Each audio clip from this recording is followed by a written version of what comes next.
ये कहानी एक राजा और एक बुद्ध भिक्षुक की है। राजा तो बहुत से हुए लेकिन ये बुद्ध भिक्षुक सबसे अलग थे। इनका नाम था बुद्ध धर्म। इस कहानी की शुरुआत एक परेशान राजा से होती है। राजा ज्यादातर परेशान ही रहते थे। वह राजा अपने मन को शांत करने का बहुत प्रयास करता था पर उनका मन शांत नहीं हो पाता। वह अपने राज्य के बड़े बड़े विद्वानों को अपने महल में बुलाता है और उनसे उपाय पूछता है। लोग तरह तरह के उपाय राजा को बताते हैं पर कोई भी उपाय काम नहीं करता। एक दिन एक व्यक्ति राजा के पास आता है और कहता है, आपके मन को शांत करने का एक उपाय है। राजा उस व्यक्ति की बात सुनकर बहुत खुश हो जाता है और उस व्यक्ति से कहता है, यदि तुमने ऐसा कर दिखाया तो मैं तुम्हें इतना धन दूंगा जितना तुम मांगोगे। वह व्यक्ति राजा से कहता है, आपका मन में तो शांत नहीं कर सकता पर एक सन्यासी है जो आपका मन शांत कर सकता है। वह कोई आम सन्यासी नहीं, वह एक पहुंचा हुआ सन्यासी है। आप उससे एक बार अवश्य मिलें, वह आपकी समस्या का समाधान अवश्य कर देगा। राजा उस व्यक्ति से कहते हैं, कहाँ मिलेगा मुझे यह सन्यासी? वह व्यक्ति राजा से कहता है, यहाँ से कुछ दूर जंगल में उसकी एक छोटी सी कुटिया है। राजा अपने कुछ सैनिकों के साथ उस सन्यासी के पास पहुँचता है और बुद्ध धर्म से कहता है, मैंने सुना है आप बहुत पहुँचे हुए सन्यासी हैं। बुद्ध धर्म राजा को अनदेखा सा कर देते हैं। राजा सोचता है कि शायद बुद्ध धर्म ने मुझे सुना नहीं। राजा फिर कहता है, मैंने सुना है आप बहुत पहुँचे हुए सन्यासी हैं, क्या आप मेरे समस्या का समाधान कर सकते हैं? बुद्ध धर्म राजा का कोई भी प्रश्न का उत्तर नहीं देता। राजा मन ही मन सोचता है कि बुद्ध धर्म उसे कोई प्रश्न क्यों नहीं दे रहे। राजा मुद्दे की बात पर आकर राजा बुद्ध धर्म से पूछता है, क्या आप मेरे मन को शांत कर सकते हैं? बुद्ध धर्म मुस्कुराते हैं और राजा से पूछता है, तुम्हारा मन अशांत क्यों है?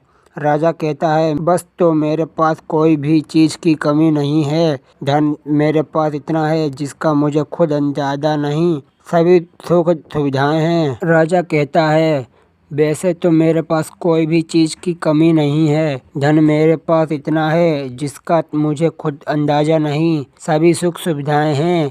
लोगों के मन में मेरे लिए आदर है। मैंने बहुत सारे दान पुण्य भी किए हैं पर बस एक चीज़ की कमी है, मेरे अंदर मेरा मन अशांत रहता है। यदि ये कभी भी शांत हो जाता है तो ये फिर से अशांत हो जाता है। क्या आप मेरे मन को शांत कर सकते हैं? मैं बड़ी आशा लेकर आया हूँ आपके पास, बाकी तो मैंने सब उपाय कर लिए हैं, बस आप ही मेरी अंतिम आशा हैं। बुद्ध धर्म राजा से कहता है, बिल्कुल मैं तुम्हारा मन को शांत कर सकता हूँ। राजा बहुत खुश होता है। राजा कहता है, उसके लिए मुझे क्या करना होगा? बुद्ध धर्म मुस्कुराते हैं और कहते हैं, कल सुबह तुम मेरे पास आना पर ध्यान रहे कि अकेले आना। राजा कहता है, ठीक है, मैं कल सुबह अकेले आपके पास आऊँगा। बुद्ध धर्म कहते हैं, पर एक बात और ध्यान रहे, अपने मन अशांत को अपने साथ लाना। राजा सुनकर चौंक जाता है और सोचता है, यह कैसी बात कही है बुद्ध धर्म ने। राजा कहता है, आपने क्या कहा? कृपया करके एक बार मुझे और बताएं। बुद्ध धर्म राजा से कहते हैं, तुम कल सुबह जल्दी आना और अपने अशांत मन को साथ लेकर आना। कहीं ऐसा ना हो कि तुम उसे अपने महल में ही छोड़ आओ। राजा सोचता है कि यह व्यक्ति कोई पागल तो नहीं, पर क्योंकि अब राजा के पास कोई विकल्प नहीं है इसलिए वह सोचता है कि एक बार और प्रयास कर लिया जाए। अगले दिन राजा अकेले सुबह सुबह बुद्ध धर्म के पास पहुंचता है और कहता है, मैं आ गया। बुद्ध धर्म उस राजा से कहते हैं, तुम तो आ गए ठीक है, लेकिन तुम्हारा अशांत मन कहाँ है? लाओ उसे मुझे दे दो, मैं उसे अभी शांत करके तुम्हें देता हूँ। राजा कहता है, आप यह कैसी बात कर रहे हैं? आप इतने पहुँचे हुए सन्यासी होकर भी नहीं जानते कि मन कोई ऐसी वस्तु नहीं जिसे उठाकर आपको दे दूं। मन तो मेरे भीतर है। बुद्ध धर्म उस राजा से कहते हैं, ठीक है, बैठ जाओ और अपनी आंखें बंद करके अशांत मन को अपने भीतर खोजो। राजा अपनी आंखें बंद करके उस अशांत मन को अपने भीतर खोजने का प्रयास करता है।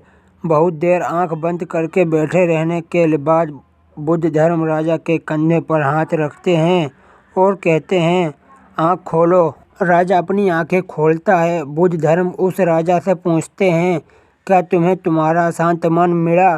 राजा कहता है, नहीं।